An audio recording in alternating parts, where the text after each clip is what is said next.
সে বহু বছর আগের কথা। আমাদের প্রিয় নবী হযরত মুহাম্মদ সাল্লাল্লাহু আলাইহি ওয়াসাল্লাম এর জন্মের বেশ কয়েক বছর আগের কথা। আফ্রিকা মহাদেশের আবিসিনিয়া, বর্তমান নাম ইথিওপিয়া, খুব গরিব এক কাফরি দম্পতি ছিলেন। স্বামীর নাম রাবাহ এবং স্ত্রীর নাম হামামা। তখনকার দিনে আবিসিনিয়ার ধনীরা গরিবদের যেন মানুষ বলেই গণ্য করত না। রাবাহ ও হামামাকে আবিসিনিয়ার দাস ব্যবসায়ীরা মক্কাবাসী জুমাহ গোত্রের কোনো এক ধনী লোকের কাছে কৃতদাস রূপে বিক্রি করে দেয়। এই কৃতদাসেরা আবার বিক্রি হয়ে গেলে কেবলমাত্র মৃত্যু ছাড়া আর সে মনিবের কাছ থেকে রেহাই পেত না। সারাটা জীবন ধরে মনিবের আদেশ আর বিধিনিষেধের মধ্যেই তাদের দিন কাটাতে হতো। হাঁটতে হাঁটতে তাদের যান বেরিয়ে যাওয়ার মতো হলেও মনিবের মধ্যে একটু দয়া হতো না। অতিরিক্ত পরিশ্রম করে যদি কোনো কেনাগোলা মরেও যেত, তাহলে তার মনিব আফসোস করত তার দাম দিয়ে কেনা জিনিসটার জন্য, মানুষটির জন্য নয়। কৃতদাস রাবাহ ও হামামার ঘরে মক্কার এক গ্রামে একটি শিশুর জন্ম হয়। ঐতিহাসিকদের মতে 580 খ্রিস্টাব্দের কাছাকাছি সময়ে। মা বাবা শিশুটির নাম রাখলেন আবু আবদুল্লাহ। তারা তাকে আবু আমর বলেও ডাকতেন। আবার কেউ কেউ আব্দুল করিম নামে তাকে ডাকত। পরে তিনি হযরত বিলাল রাদিয়াল্লাহু আনহু নামে সুপরিচিত হয়েছিলেন। ভাই খালিদ, বোন আকারা ও মা বাবার সাথে হযরত বিলাল রাদিয়াল্লাহু আনহু এর বাল্যকাল ভালোইভাবে কেটেছিল। বিভিন্ন ইতিহাসজ্ঞদের কথায় জানা যায়, হযরত বিলাল রাদিয়াল্লাহু আনহু পিতামাতা দুজনেই অতি নগণ্য কৃতদাস হলেও তাদের স্বভাব চরিত্র ছিল অতি নির্মল। তখনকার দিনে প্রচলিত বর্বরতা ও খারাপ কাজকে তারা মেনে নেননি।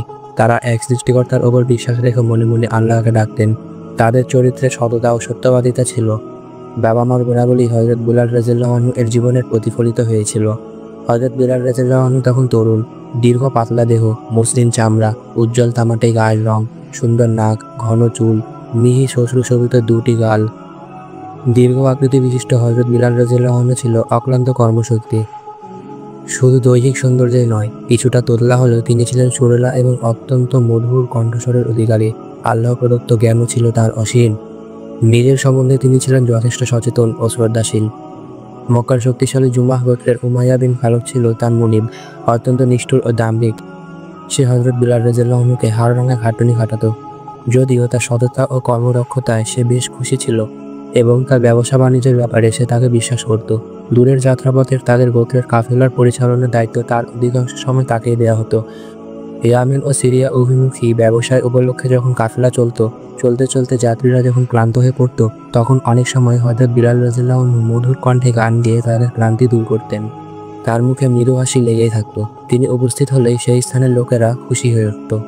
একদিন ঘটনাচক্রে মক্কার একজন নেতৃস্থানীয় ধনী ব্যবসায়ী হযরত আবু বকর রাদিয়াল্লাহু আনহু এর সাথে পরবর্তী সময়ে যিনি ইসলামের প্রথম খলিফা মনোনীত হয়েছিলেন দেখা হয় তারা দুজনেই সিরিয়ার পথে যাচ্ছিলেন। পথে উভয় তারা এক স্থানে বিশ্রামের জন্য থেমেছিলেন। হযরত আবু বকর রাদিয়াল্লাহু আনহু এর ছিল নিজের ব্যবসা।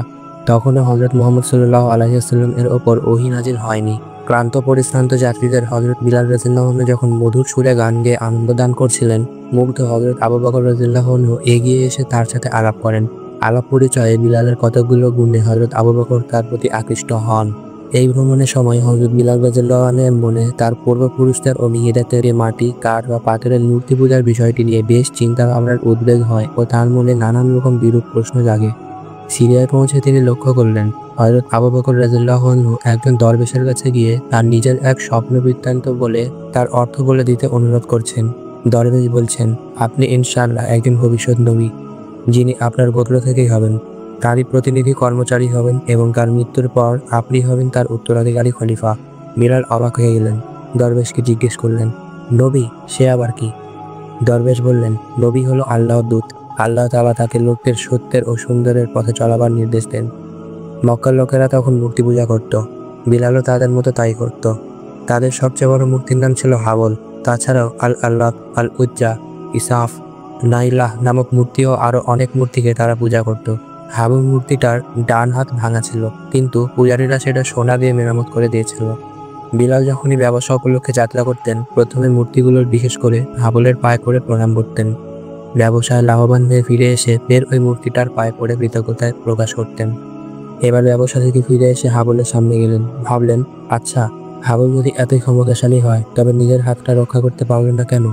বেশ কিছুদিন হযরত বিলাল রাদিয়াল্লাহু আনহু মূর্তিগুলোর সম্বন্ধে গভীরভাবে চিন্তা ভাবনা করেন।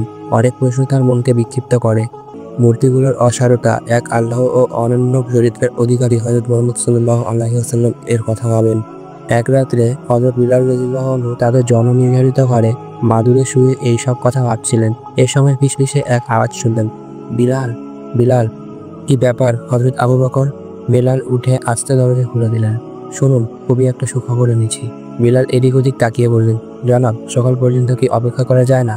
না বিলাল, আমি আপনার মনিবের সামনে তা বলতে চাই না, এবং এই প্রাথমিক অবস্থায় তার কানে এসব যাওয়াও ঠিক নয়। সেটা কি জনাব? নবীর আবির্ভাব হয়েছে। কে সে নবী? আব্দুল্লাহর পুত্র হযরত মুহাম্মদ সাল্লাল্লাহু আলাইহি ওয়াসাল্লাম। হযরত মুহাম্মদ সাল্লাল্লাহু আলাইহি ওয়াসাল্লাম আপনাদের কি বলেছেন? বলেছেন যে আল্লাহ তাআলার কাছ থেকে তিনি ওহী পেয়েছেন। আল্লাহ তার বিশ্বাসীদের কাছে আল্লাহর বাণী পৌঁছে দিতে এবং অবিশ্বাসীদের সতর্ক করে দিতে বলেছেন। হযরত বিলাল রাদিয়াল্লাহু আনহু কিছুক্ষণ চুপ করে থেকে প্রশ্ন করলেন, জনাব, যদি কিছু মনে না করেন, আমার জানতে ইচ্ছে হচ্ছে তিনি আর কি বলেছেন। তিনি বলেছেন সবারই উচিত প্রাণহীন ওই মূর্তিগুলোকে পূজা না করে এই সুন্দর পৃথিবী, আকাশ বাতাস, চাঁদ তারা, সূর্য, মেঘ, সাগর, মরুভূমি, পৃথিবী ও তার বাইরের সব কিছু যিনি সৃষ্টি করেছেন তারই ইবাদত করতে। তিনি আরও বলেছেন, আল্লাহ তাআলার কাছে সব মানুষই সমান। কেবলমাত্র সৎ ও ভালো কাজের মধ্য দিয়ে মানুষ নিজের ও অন্যদের কল্যাণ সাধন করতে পারে। তিনি গরিবদের প্রতি দরদি ও সহানুভূতিশীল হতে বলেছেন। তিনি বেশ কিছুক্ষণ চুপ করে রইলেন। আস্তে আস্তে তার মনের পরিবর্তন হতে থাকে। এক আল্লাহর প্রতি তার বিশ্বাস জন্মে এবং তা দৃঢ় হয়। তিনি হযরত আবু বকর রাদিয়াল্লাহু আনহু এর সাথে উচ্চারণ করলেন, আশহাদু আল্লা ইলাহা ইল্লাল্লাহু ওয়া আশহাদু আন্না মুহাম্মাদান আবদুহু ওয়া রাসূলুহু। আমি সাক্ষ্য দিচ্ছি যে আল্লাহ ছাড়া আর অন্য কোনো উপাস্য নেই, এবং আমি আরও সাক্ষ্য দিচ্ছি যে হযরত মুহাম্মদ সাল্লাল্লাহু আলাইহি ওয়াসাল্লাম তার সেবক ও প্রেরিত পুরুষ। হযরত আবু বকর রাদিয়াল্লাহু আনহু বললেন, ইনশাআল্লাহ আগামীকাল রাতে আমি আপনাকে নিয়ে হযরত মুহাম্মদ সাল্লাল্লাহু আলাইহি ওয়াসাল্লাম এর কাছে যাব। হযরত আবু বকর রাদিয়াল্লাহু আনহু চলে গেলে হযরত বিলাল রাদিয়াল্লাহু আনহু অনেকক্ষণ ধরে মহান সৃষ্টিকর্তার কুদরতের কথা ভাবলেন। তার মনে হলো তিনি যেন এক নতুন জীবন পেয়েছেন। নিজের দিকে তাকালেন। এই যে মনিবের জন্য রাত দিন হাড়ভাঙা পরিশ্রম করছি, ভালোভাবে ব্যবসা চালিয়ে তার শুধু লাভের ফল লাভ করিয়ে দিচ্ছি, বদলায় আমি কি পাচ্ছি? উঠতে বসতে শুধু ছোট লোক বলে গালাগাল। মনটা তার বিদ্রোহী হয়ে ওঠে। তবু অনেক কারণে প্রাথমিকভাবে তিনি তার কাফের মনিবের কাজ বাধ্য হয়েই চালিয়ে যাবেন ঠিক করলেন। পরের দিনের ঘটনা। দিনের পর রাত নামলো। আগের কথা মতো হযরত বিলাল রাদিয়াল্লাহু আনহু তার বন্ধু হযরত আবু বকর রাদিয়াল্লাহু আনহু এর বাড়িতে এলেন। সেখান থেকে তারা সতর্ক দৃষ্টি মেলে হযরত মুহাম্মদ সাল্লাল্লাহু আলাইহি ওয়াসাল্লাম এর বাড়িতে হাজির হলেন। হযরত বিলাল রাদিয়াল্লাহু আনহুর দৃষ্টি যখন মহানবী সাল্লাল্লাহু আলাইহি ওয়াসাল্লাম এর উজ্জ্বল মুখের প্রতি পড়ল, আর তিনি কানে শুনলেন তাকে আহ্বান করা মধুর স্বর, প্রগাঢ় ভক্তি, শ্রদ্ধা ও ভালোবাসা, তখন হযরত বিলাল রাদিয়াল্লাহু আনহু এর বুকে এক অভূতপূর্ণ ভাব ও আনন্দের সঞ্চার হয়। তিনি মহানবী সাল্লাল্লাহু আলাইহি ওয়াসাল্লাম এর পাশে বসলেন। কৃতদাস বা নিচু ঘরের লোকের মতো নয়, একজন মর্যাদা সম্পন্ন সমান অধিকারী মানুষের মতো বসলেন। নবী সাল্লাল্লাহু আলাইহি ওয়াসাল্লাম এর হাতে হাত রেখে আবারও বললেন, আশহাদু আল্লা ইলাহা ইল্লাল্লাহু ওয়া আশহাদু আন্না মুহাম্মাদান আবদুহু ওয়া রাসূলুহু।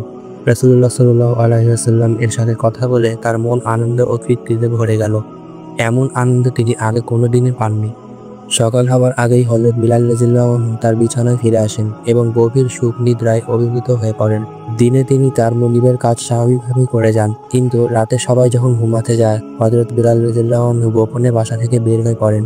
ছুটে আসেন নবীজি সাল্লাল্লাহু আলাইহি ওয়াসাল্লামের কাছে, তার মহামূল্যবান বাণী শোনেন, আর অল্প কয়েকজনের সাথে তারা নামাজ আদায় করেন। শীঘ্রই হযরত বিলাল রাদিয়াল্লাহু আনহু গোপনে ইসলাম ধর্ম গ্রহণের কথা প্রকাশিত হয়ে পড়ে। একদিনের ঘটনা। তিনি কাবা ঘরে প্রবেশ করলেন। সামনে সারি সারি মূর্তি সাজানো। পূর্বস্থিতি তার মনে ঝলক দিয়ে ওঠে। মন তার লজ্জা, ঘৃণা ও অনুশোচনায় ভরে যায়। তিনি সবচেয়ে বড় মূর্তি হাবলের সামনে দাঁড়িয়ে দাঁতে দাঁত ঘষে বিড়বিড় করে বললেন, এই যে নিষ্প্রাণ দুর্বল দেবতা, তুমি না খুব শক্তিশালী, তবে কোথায় ছিলে তখন যখন তোমার হাত ভেঙে গিয়েছিল? তুমি তা ঠেকাতে পারোনি কেন? তোমার অত অহংকার কোথায় ছিল যখন তোমারই পূজারীরা তোমার ভাঙা হাত জোড়া দিয়ে দিচ্ছিল? আসলে তুই তো মাটি, কাদা আর পাথর ছাড়া কিছুই না। তোকে ভেঙে গুঁড়ো গুঁড়ো করে ফেললে কিংবা তোর মুখে থুতু ছিটালেও তুই কিছুই করতে পারবি না, বলে হযরত বিলাল রাদিয়াল্লাহু আনহু মূর্তিটার মুখে থুতু ছিটালেন। ওই সময় প্রকাশ্যভাবে ধর্ম প্রচার করার জন্য হযরত মুহাম্মদ সাল্লাল্লাহু আলাইহি ওয়াসাল্লাম এর কাছে ওহী আসে। ওহী পেয়ে মুহাম্মদ সাল্লাল্লাহু আলাইহি ওয়াসাল্লাম সাফা পাহাড়ে উঠে মক্কাবাসীদের এক আল্লাহর ইবাদত করার জন্য ডাকতেন, মূর্তি পূজা ছেড়ে দিতে বলেন। এতে মক্কার প্রভাবশালী কুরাইশ রেগে ভয়ঙ্কর ক্ষিপ্ত হয়ে ওঠে। তারা একত্রিত হয়ে নতুন ইসলাম ধর্মের বিরুদ্ধে রুখে দাঁড়ায়। এমনকি তারা হযরত মুহাম্মদ সাল্লাল্লাহু আলাইহি ওয়াসাল্লামকে মেরে ফেলার ষড়যন্ত্র করে। এই কারণে তারা একটি সভা ডেকে যখন এসব আলোচনা করছিল, এমন সময় একজন লোক এসে উমাইয়ার কানে কানে কি যেন বলল। শুনেই উমাইয়া ক্রোধে ফেটে পড়ে। কি, বিলাল ইসলাম ধর্ম গ্রহণ করেছে? এ কথা তুমি সত্যি সত্যি বলছো? অবশ্যই জানাও। তুমি কি নিজে দেখেছো সে মুহাম্মদের কাছে যাচ্ছে? জি, অনেকবার দেখেছি। এ কথাটা তো আমি কোনোদিন ভাবিনি, কিন্তু আমি এর চেয়েও খারাপ একটা দৃশ্য দেখেছি। কি সেই দৃশ্য?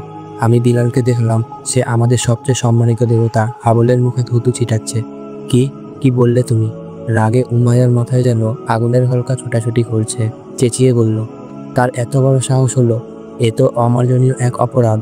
সবাই অনেকের মধ্যে ছিল অন্য এক কুরাইশ নেতা আমর ইবনে হিশাম। তার ঔদ্ধত্যের কারণে হযরত মুহাম্মদ সাল্লাল্লাহু আলাইহি ওয়াসাল্লাম তাকে আবু জেহেল অর্থাৎ অজ্ঞতা ও ঔদ্ধত্যের পিতা নামে অভিহিত করেছিলেন। কেনা এই গোলামের আস্পর্ধের জন্য এমন শাস্তি দিতে হবে যাতে পায়ের তলার দুর্বল অন্য কোনো কেনা গোলাম মাথা চাড়া দিয়ে ওঠার সাহস না পায়। আর ওদিকে মুহাম্মদটাকেও তার বিষ ছাড়ানোর মতবাদ বন্ধ করাতে হবে। তার কারণে দুর্বল চরিত্রের লোককে নষ্ট হতে দেয়া যাবে না। না, কিছুতেই না।